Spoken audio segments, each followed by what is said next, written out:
There is a lot to unpack in that England-Iran game. I mean, there was 8 goals in this game. Because of the injury to the goalkeeper for Iran, I didn't even get to see Iran's second goal because my tape cut out. England had so much possession. A couple of their goals came off poor clearances. A couple of their goals were very good possessions and, build-up play. First goal by England, ball was lost by a poor clearance. Second goal, lost again by a poor clearance from Iran. That ended up leading to a corner, which they scored off of. Third goal, lost ball, just a lumped ball up the field by one of the Iranian midfielders, just carelessly lost. There's 2 goals that I want to focus on the most. England's 4th goal and then England's 5th goal. The 4th goal by Saka. Basically, where Iran lost the ball was off of their own punt. Goalkeeper punts the ball. There is no body on a body matched up. I learned a long time ago, biggest thing on punts and goal kicks is you got to match up. You got to mark up so that you win the ball. Well, he had nobody around him, and he had an easy win, and then they just counter off the goal kick. On England's 5th goal, England was matched up on a goal kick, on their own goal kick, and was able to win the ball, maintain possession, and set up a goal for Rashford. If you're a coach, one of the most important aspects is on a long ball, on a goal kick, on a goal kick, and on a punt, you have to match up. You have to get body on a body. Another thing that's really standing out to me with the weaker teams, with Qatar yesterday and Iran today, so much possession is lost on throw-ins. I can't believe I'm talking about throw-ins. It needs to be said. Throw-ins need to be for possession. And every single time that Iran had a throw-in, it was a 50-50 ball. England won all of the balls off of throw-ins from Iran because they almost treat it like a set piece. They're always like matched up and there's always a body on a body. Whereas Iran, good teams look to switch the point of attack out of throw-ins. England did that all day.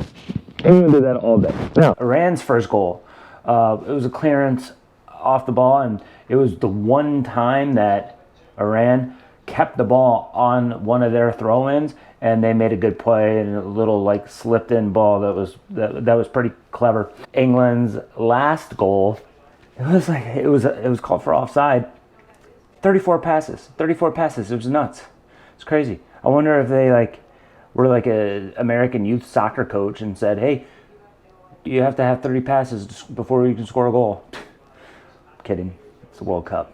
It's goal differential. My DVR cut out, and I didn't even get to see Iran's second goal. So England was very impressive. They looked like one of the favorites, but it was against Iran. Now for the Netherlands game. Coming into this World Cup, I did not do any research. I didn't. I definitely underestimated Senegal. In yesterday's video, I talked about how I liked Ecuador over Senegal. And I think I still do, but I liked Senegal. But then late in the game, they kind of lost it in the 83rd minute. And I'm starting to see a trend.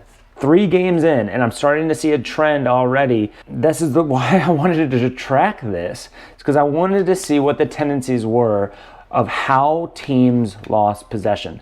And the theme I'm seeing right now is teams are losing balls on throw-ins, which led to Netherlands' first goal. Senegal had a throw-in deep in the final third, and they turned it over, which led to a poor clearance, which led to the goal. 84th minute or so, and just like that, the game is over. Netherlands' second goal was they're chasing the game, center back lumps the ball forward. That's how they lost the ball for the second goal in stoppage time. Possession off of throw-ins and poor clearances, more than anything, has stood out in these first 2 days. For the USA game, I was happy. I was happy in the first half.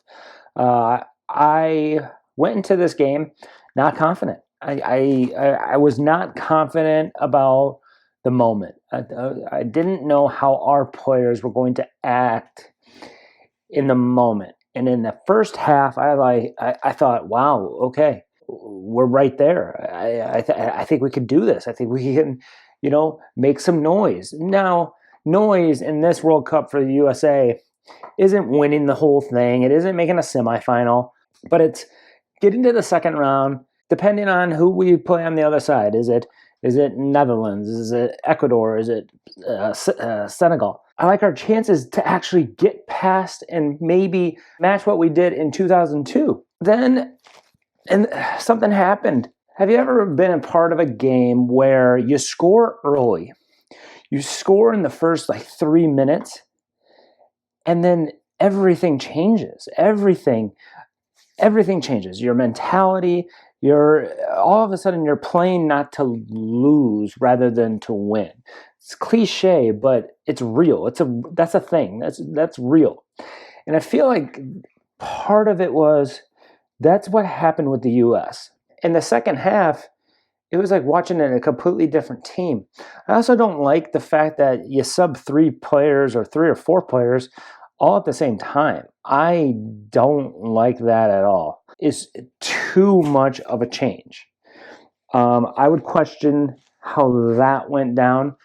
The Walker Zimmerman PK, it was a foul. I don't know why exactly you're trying to win the ball there. Get the player, I think it was Bale, right? Bale had his back. The player had his back to goal.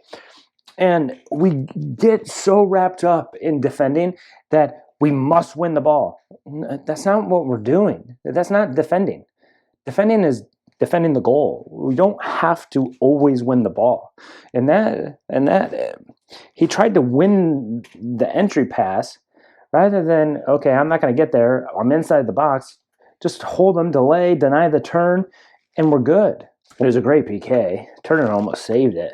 It's going to be a battle of goal differential between us and Wales, I believe.